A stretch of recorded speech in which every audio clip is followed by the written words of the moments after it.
A calm, slow sun looked down from tranquil heavens. A routed, sullen rearguard of retreat, the last rains had fled, murmuring across the woods, or failed, a sibilant whisper mid the leaves, and the great blue enchantment of the sky recovered the deep rapture of its smile. Its mellow splendor, unstressed by storm-lit heats, found room for a luxury of warm, mild days. The night's gold treasure of autumnal moons came floating, shipped through ripples of fairy air, and Savitri's life was glad, fulfilled like earth's. She had found herself. She knew her being's aim. Although her kingdom of marvelous change within remained unspoken in her secret breast, all that lived round her felt its magic charm. The trees' rustling voices told it to the winds. Flowers spoke in ardent hues and unknown joy. The birds' caroling became a canticle. The beasts forgot their strife and lived at ease. Absorbed in wide communion with the unseen, the mild ascetics of the wood received a sudden greatening of their lonely muse, this bright perfection of her inner state, poured overflowing into her outward scene, made beautiful, dull, common, natural things, and action wonderful, and time divine. Even the smallest, meanest work became a sweet or glad and glorious sacrament, an offering to the self of the great world, or a service to the one in each and all. A light invaded all from her being's light. Her heartbeat's dance communicated bliss.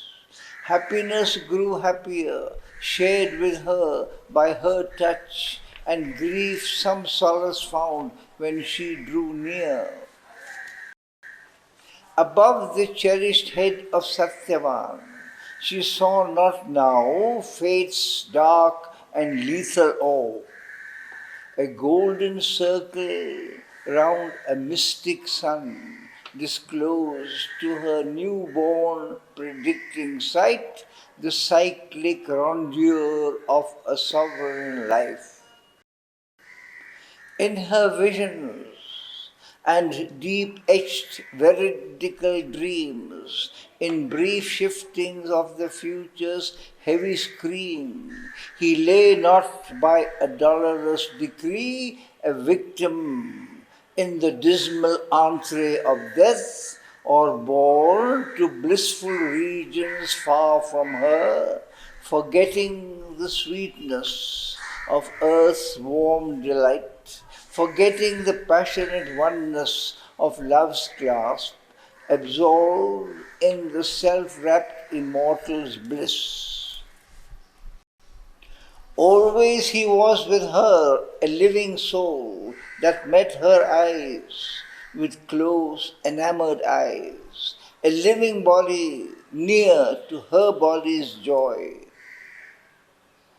But now no longer in these great wild woods, in kinship with the days of bird and beast, and level to the bareness of earth's brown breast, but mid the thinking, high-built lives of men, in tapestried chambers and on crystal floors, in armored towns, or garden pleasure walks, even in distance closer than her thoughts, body to body near, soul near to soul, moving as if by a common breath and will, They were tied in the single circling of their days, together by love's unseen atmosphere, inseparable like the earth and sky.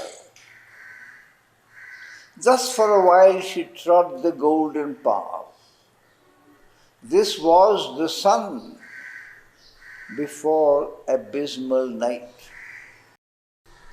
Once as she sat in deep felicitous muse, still quivering from her lover's strong embrace, and made her joy a bridge twixt earth and heaven, an abyss yawned suddenly beneath her heart. A vast and nameless fear dragged at her nerves, as drags a wild beast its half-slaughtered prey. It seemed to have no den from which it sprang. It was not hers, but hid its hidden course. Then rushing came its vast and fearful fount, a formless dread with shapeless, endless wings, filling the universe with its dangerous breath. A denser darkness than the night could bear enveloped the heavens and possessed the earth. A rolling surge of silent death it came, curving around the far edge of the quaking globe, effacing heaven with its enormous stride. It willed to expunge the choked and anguished air and end the fable of the joy of life. Seemed her very being to forbid, abolishing all by which her nature lived, and labored to blot out her body and soul, a clutch of some half-seen invisible, an ocean of terror and of sovereign might, a person and a black infinity. It seemed to cry to her without thought or word the message of its dark eternity and the awful meaning of its silences. Out of some sullen, monstrous vast arisen, out of an abysmal deep of grief and fear, imagined by some blind, regardless self, a consciousness of being without its joy, empty of thought, incapable of bliss, that felt life blank and nowhere found a soul, a voice to the dumb anguish of the heart conveyed a stark sense of unspoken words. In her own depths she heard the unuttered thought that made unreal the world and all life meant. Who art thou who claimest thy crown of separate birth, the illusion of thy soul's reality and personal Godhead on an ignorant globe in the animal body of imperfect man? Hope not to be happy in a world of pain, and dream not listening to the unspoken word and dazzled by the inexpressible ray, transcending the mute superconscious realm, to give a body to the unknowable, or for a sanction of to thy heart's delight, to burden with bliss the silent, still, supreme, profaning its bare and formless sanctity, or call into thy chamber the divine and sit with God, tasting a human joy. I have created all I devour. I am death and the dark, terrible mother of life. I am Kali, black and naked in the world. I am Maya, and the universe is my cheat. I lay waste human happiness with my breath and slay the will to live, the joy to be, that all may pass back into nothingness and only abide the eternal and absolute. For only the blank eternal can be true. All else is shadow and flash in mind's bright glass. Mind, hollow mirror, in which ignorance sees a splendid figure of its own false self and dreams. It sees a glorious solid world. O soul, inventor of man's thoughts and hopes, thyself the invention of the moment stream, illusion center, or subtle apex point, at last know thyself, from vain existence cease. A shadow of the negating absolute, the intolerant darkness travelled surging past and ebbed in her the formidable voice. It left behind her inner world laid waste, a barren silence weighed upon her heart. Her kingdom of delight was there no more. Only her soul remained, its empty stage, awaiting the unknown eternal will. Then from the heights a greater voice came down, the word that touches the heart and finds the soul, the voice of light after the voice of night. The cry of the abyss drew heaven's reply, a might of storm chased by the might of the sun.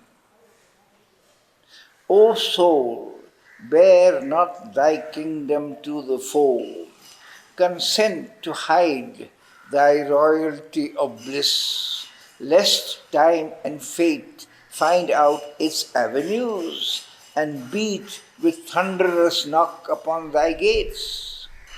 Hide while thou canst thy treasure of separate self behind the luminous rampart of thy depths, till of a vaster empire it grows part.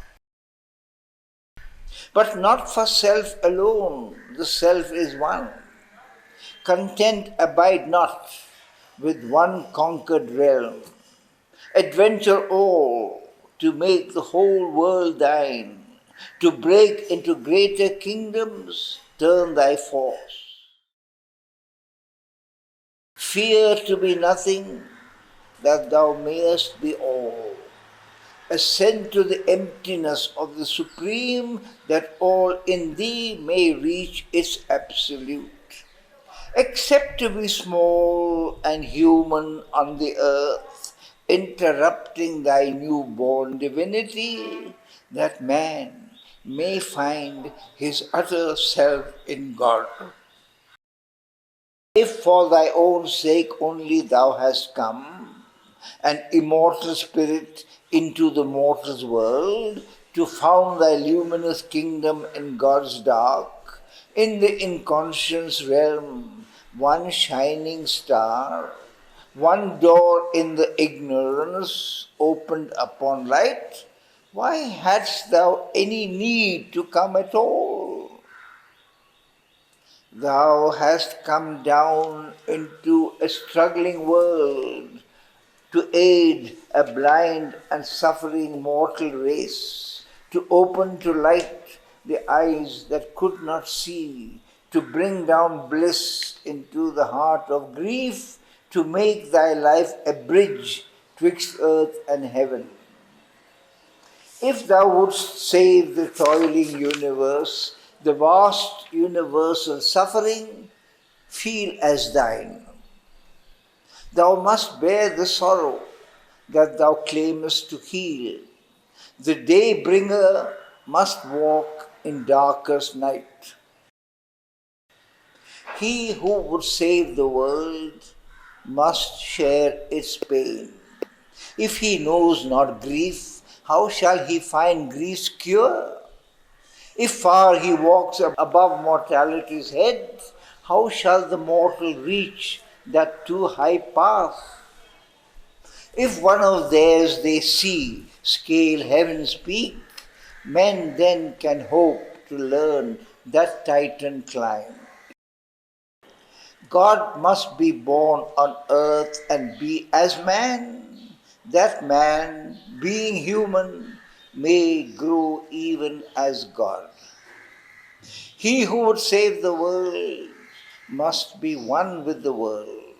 All suffering things contain in his heart space and bear the grief and joy of all that lives.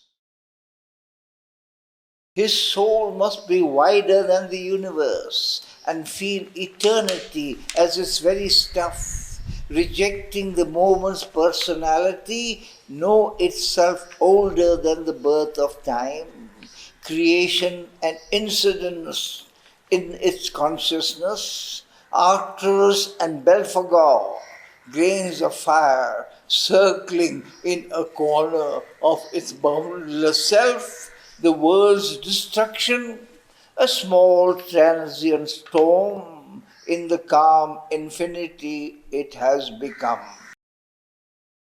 If thou wouldst a little loosen the vast chain, draw back from the world that the idea has made, thy mind's selection from the infinite, thy senses gloss on the infinitesimal's dance, then shalt thou know how the great bondage came.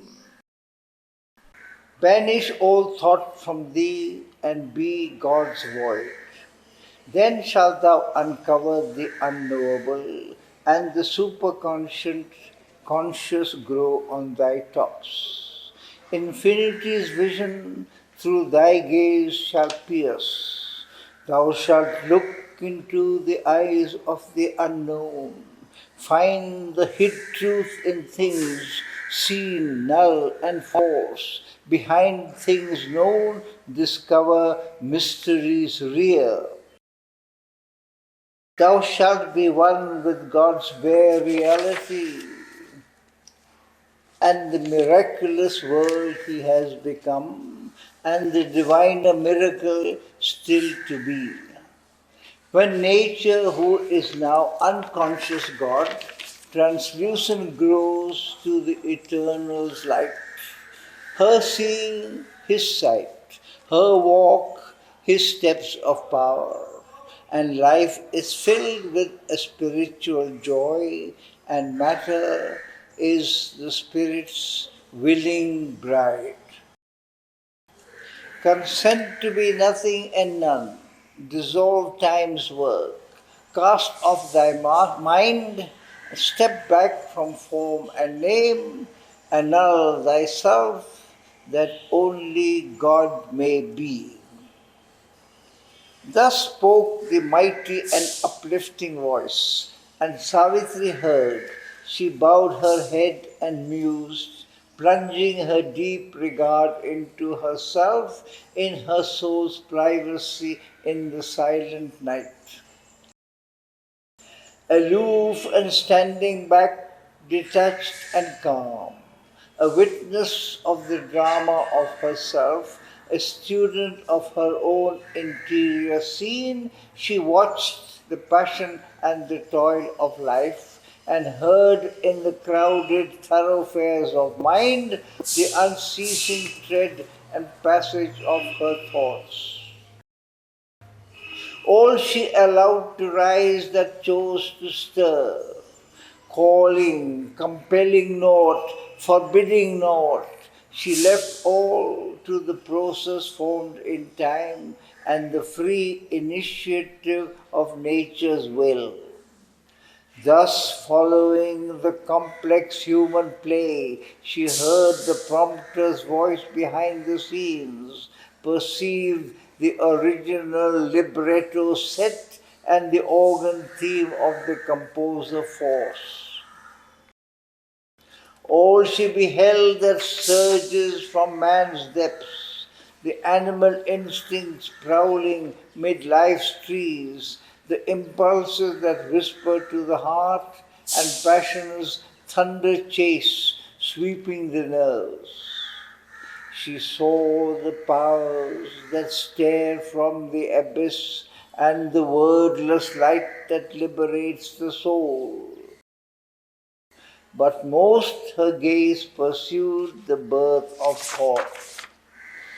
Affranchised from the look of surface mind, she paused not to survey the official case, the issue of forms from the office of the brain, its factory of thought sounds and soundless words and voices stored within, unheard by men, its mint and treasury of shining coin.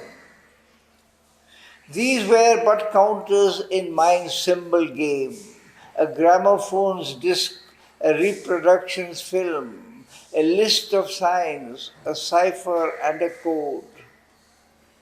In our unseen, subtle body, thought is born, or there it enters from the cosmic field.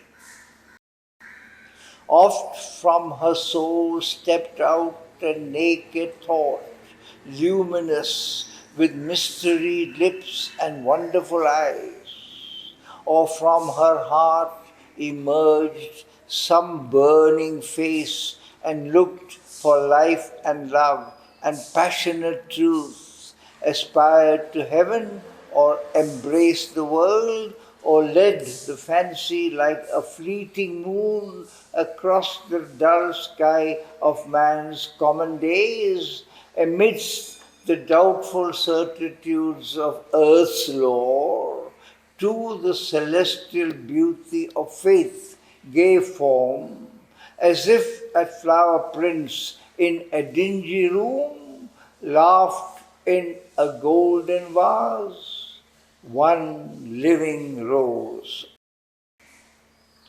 A thaumaturgist sat in her heart's deep, compelled the forward stride, the upward look, till wonder leaped into the illumined breast and life grew marvelous with transfiguring hope.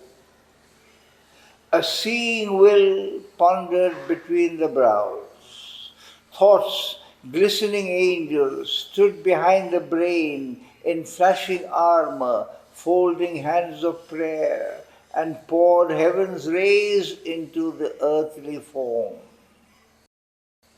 Imaginations flamed up from her breast, unearthly beauty, touches of surpassing joy and plans of miracle, dreams of delight around her navel lotus clustering close, her large sensations of the teeming worlds streamed their dumb movements of the unformed idea. Invading the small sensitive flower of the throat, they brought their mute, unuttered resonances to kindle the figures of a heavenly speech. Below, desires formed their wordless wish, and longings of physical sweetness and ecstasy translated into the accents of a cry, their grasp on objects and their clasp on souls. Her body's thoughts climbed from her conscious limbs and carried their yearnings to its mystic crown where nature's murmurs meet the ineffable. But for the mortal, prisoned in outward mind, all must present their passports at its door. Disguised, they must don the official cap and mask, or pass as manufacturers of the brain, unknown their secret truth and hidden source. Only to the inner mind they speak direct, put on a body and assume a voice, their passage seen, their message heard and known, their birthplace and their natal mark revealed and stand confessed to an immortal sight. Our nature's messengers to the witness soul, impenetrable, withheld from mortal sense, the inner chambers of the spirit's house disclose to her their happenings and their guests. Eyes look through crevices in the invisible wall, and through the secrecy of unseen doors there came into mind's little frontal room thoughts that enlarged our limited human range, lifted the ideal's half quenched or sinking torch, or peered through the finite at the infinite. A sight opened upon the invisible and sensed the shapes that mortal eyes see not, the sounds that mortal listening cannot hear, the blissful sweetness of the intangible's touch. The objects that to us are empty air are there the stuff of daily experience and the common pabulum of sense and thought. The beings of the subtle realms appeared, and scenes concealed behind our earthly scene. She saw the life of remote continents, and distance deafened not to voices far. She felt the movements crossing unknown minds.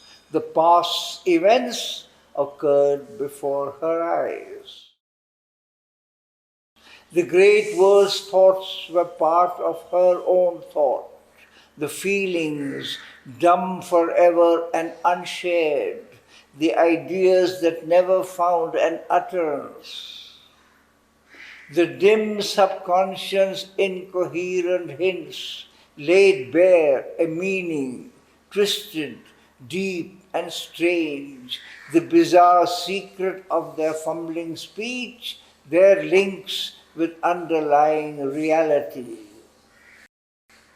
The unseen grew visible and audible. Thoughts leaped down from a superconscious field like eagles swooping from a viewless peak.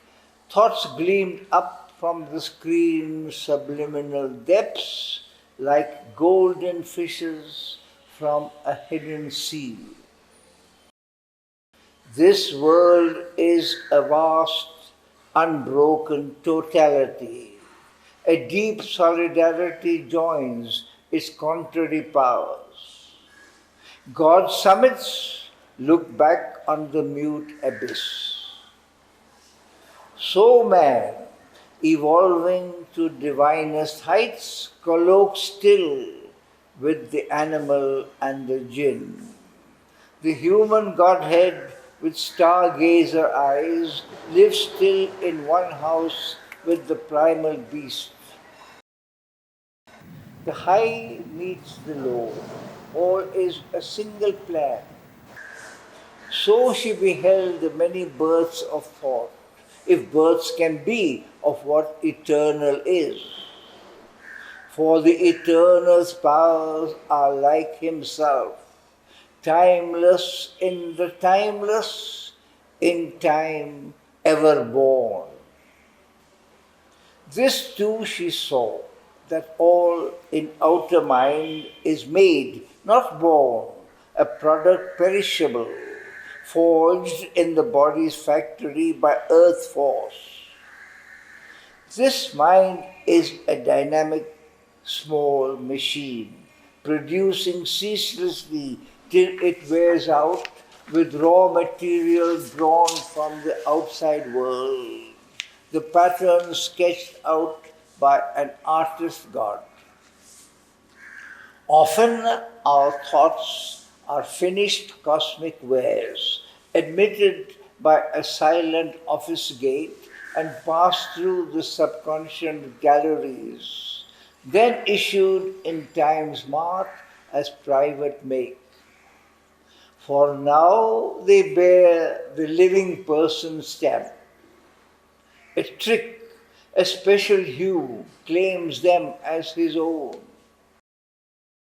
All else is nature's craft, and this too hers. Our tasks are given. We are but instruments. Nothing is all our own that we create.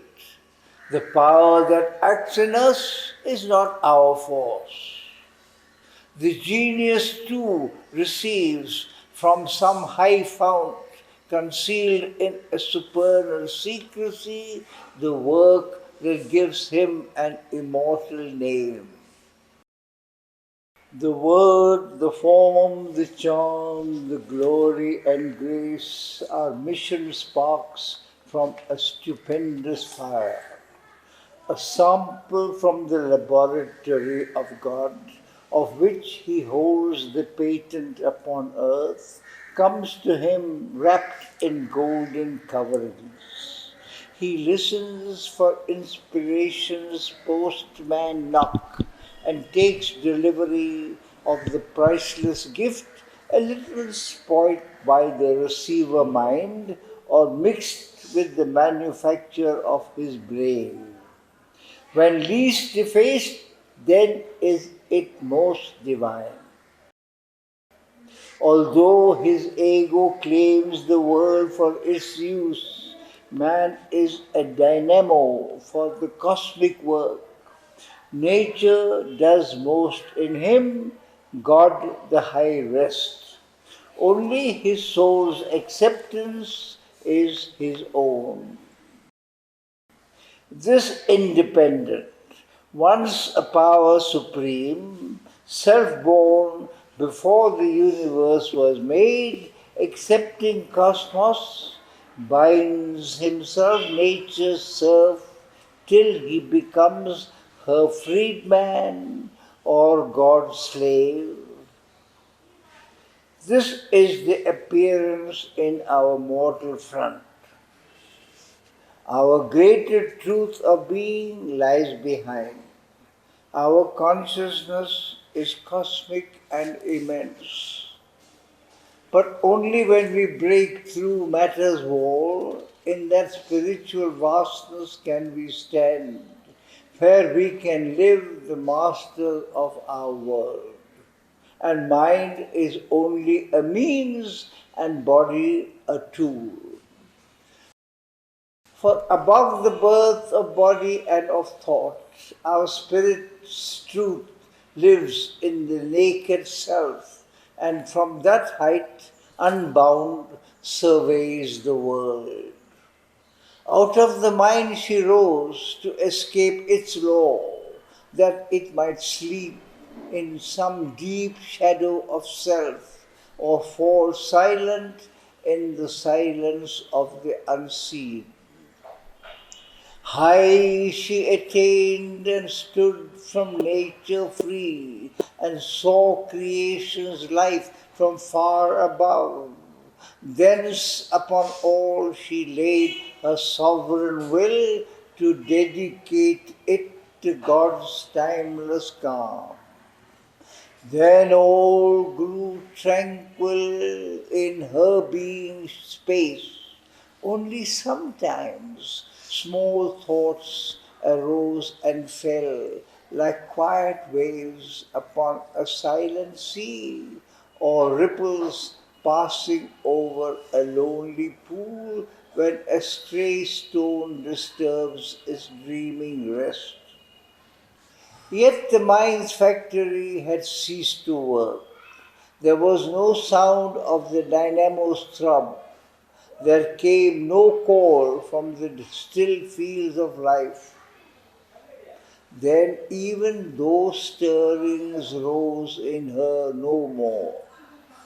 Her mind now seemed like a vast empty room, or like a peaceful landscape without sound. This men call quietude and prize as peace. But to her deeper sight, all yet was there, effervescing like a chaos under a lid. Feelings and thoughts cried out for word and act, but found no response in the silenced brain.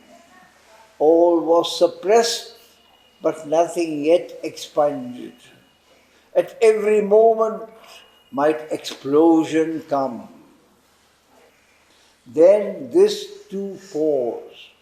The body seemed a stone. All now was wide, mighty vacancy, but still excluded from eternity's hush.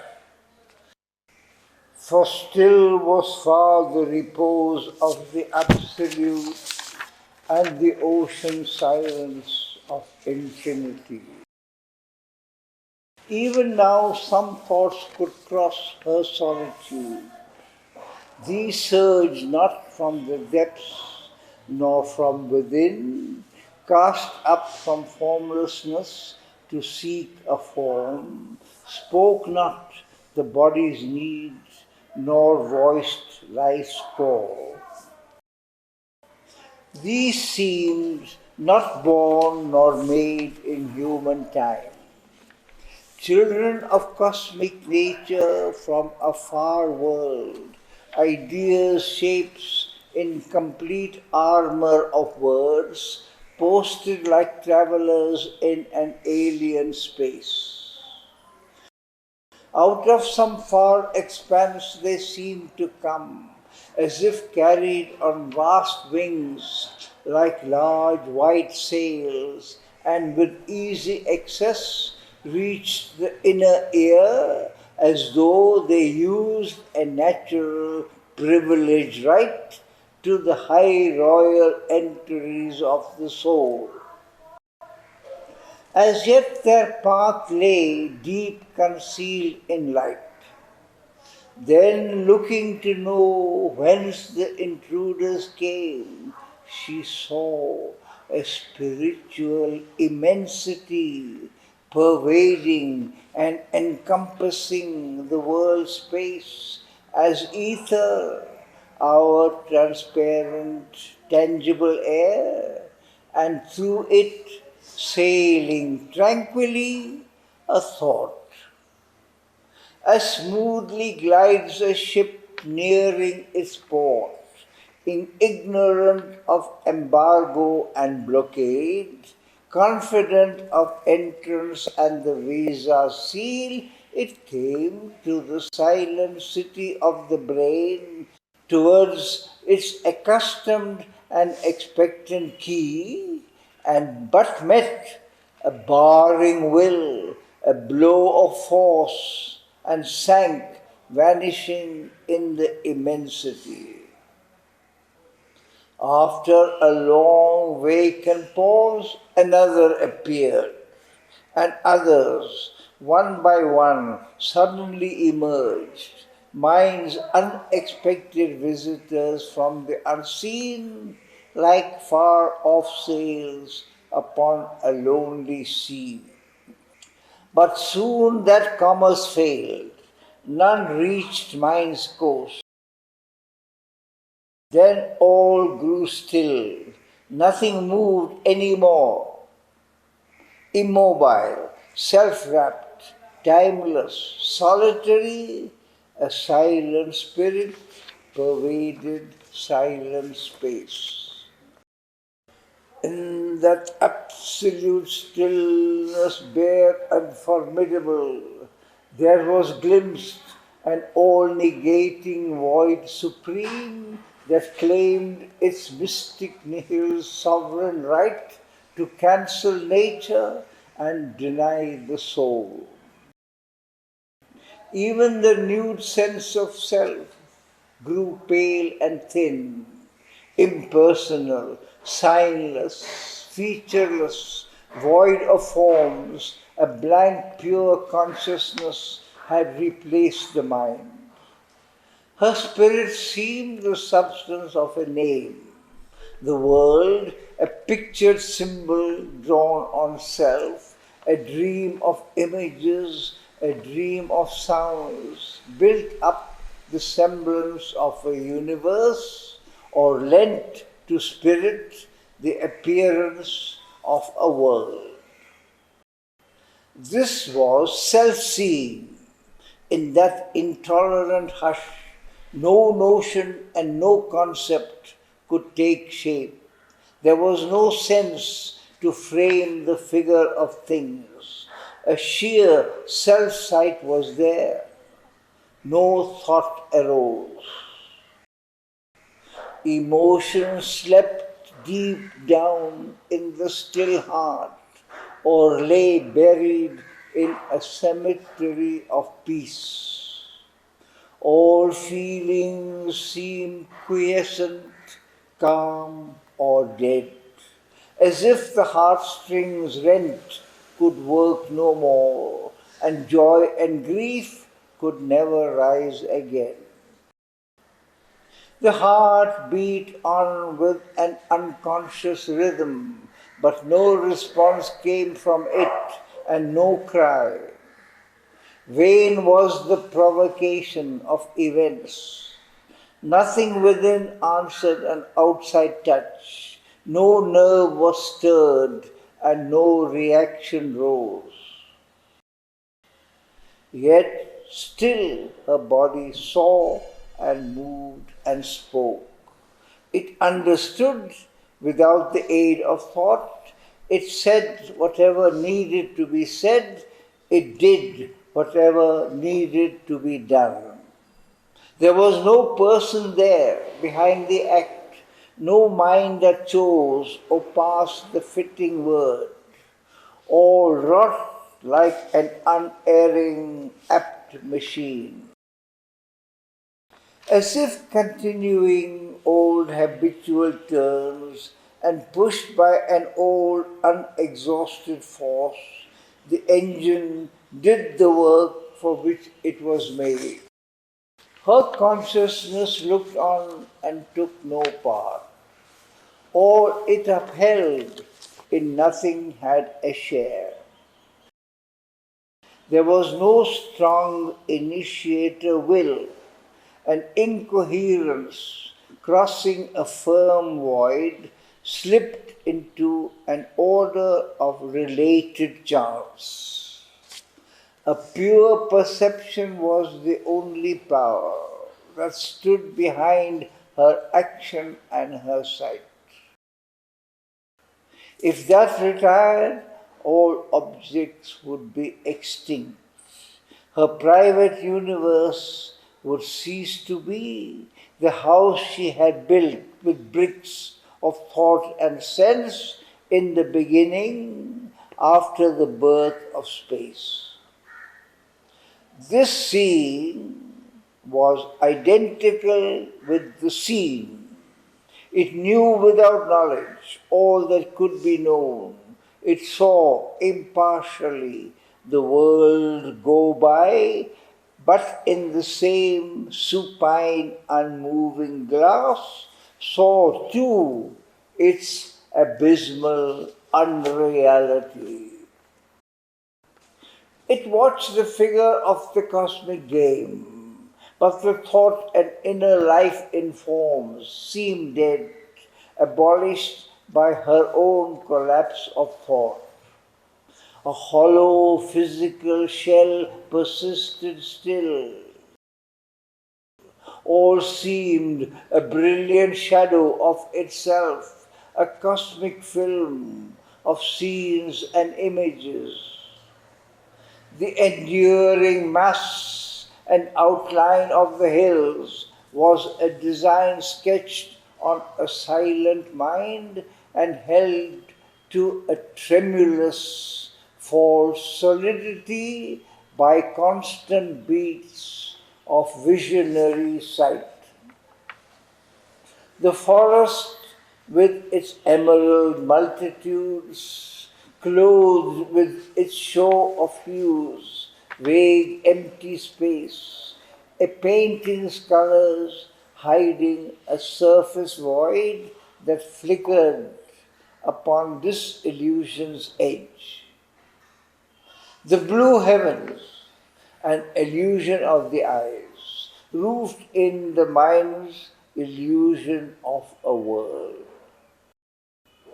The men who walked beneath an unreal sky seemed mobile puppets out of cardboard cut and pushed by unseen hands across the soil or moving pictures upon fancy's film.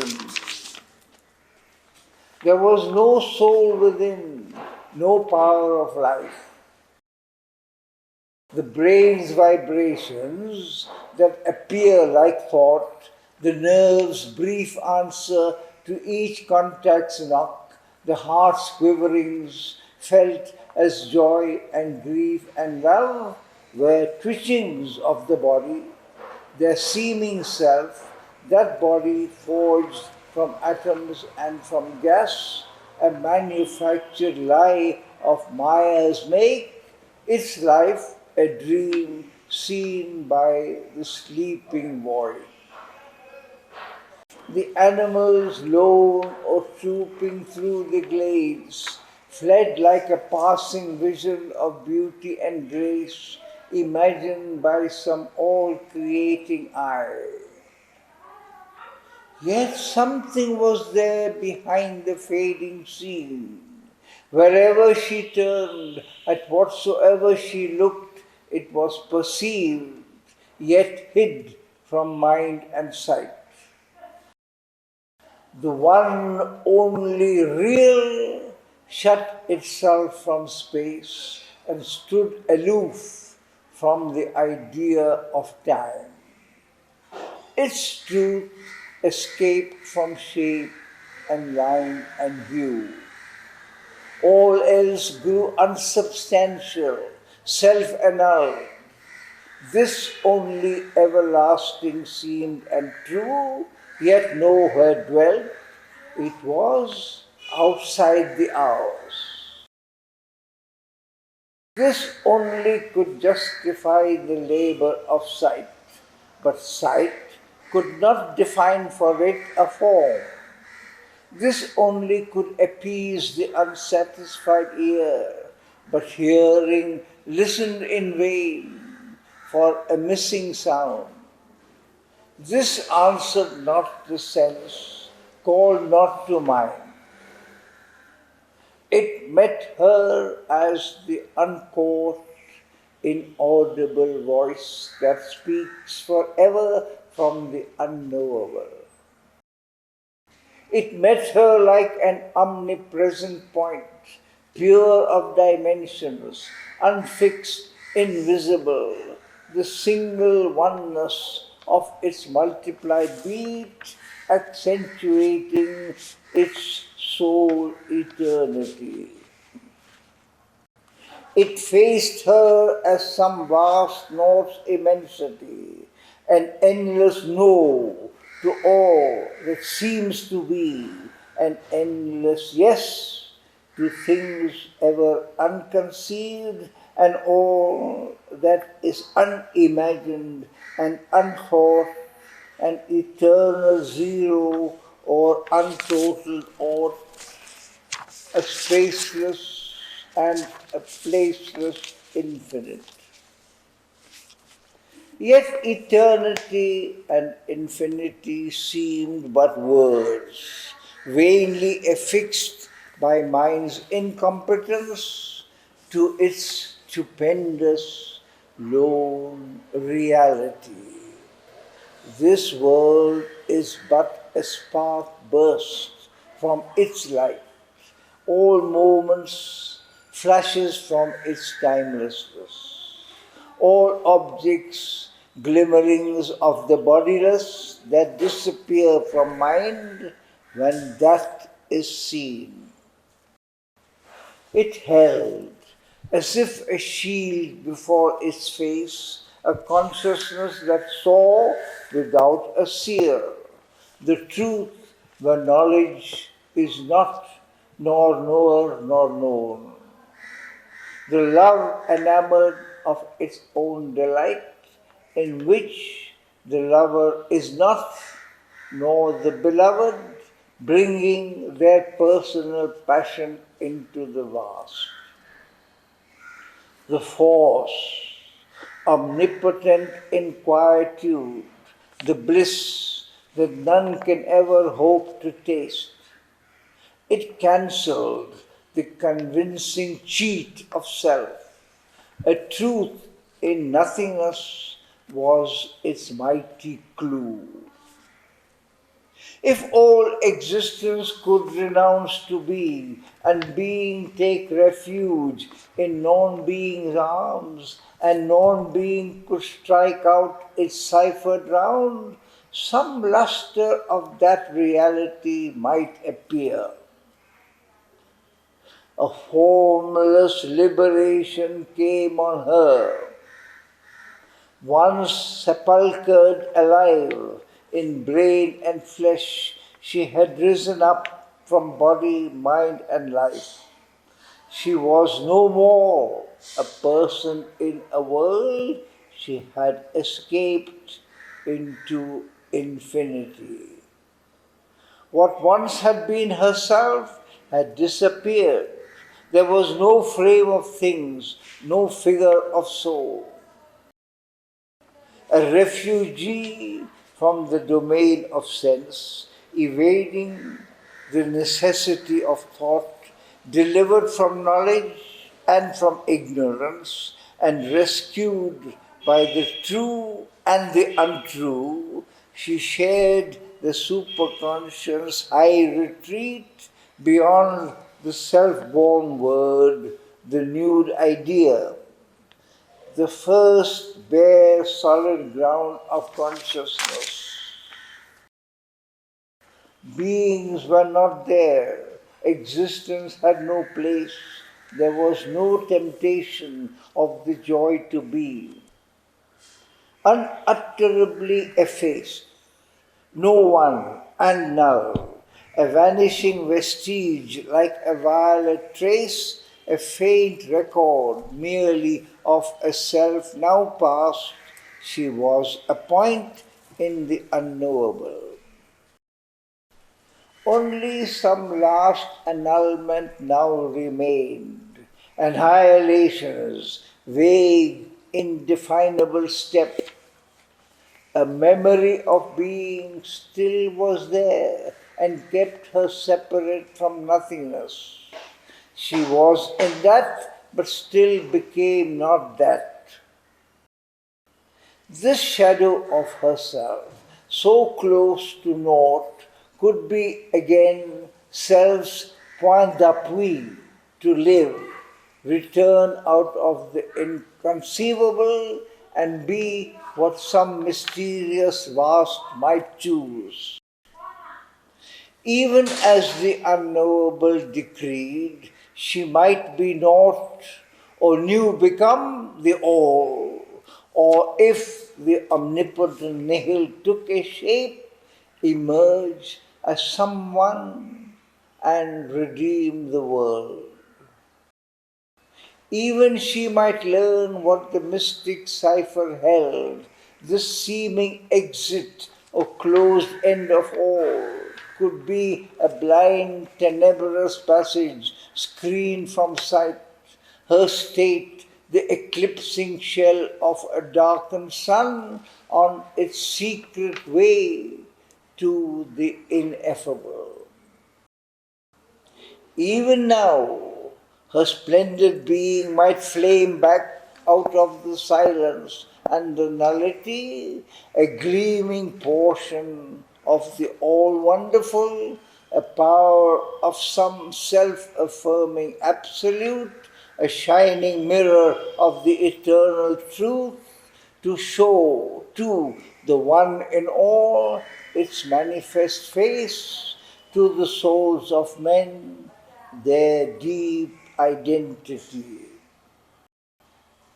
Or she might wake into God's quietude beyond the cosmic day and cosmic night and rest appeased in his white eternity.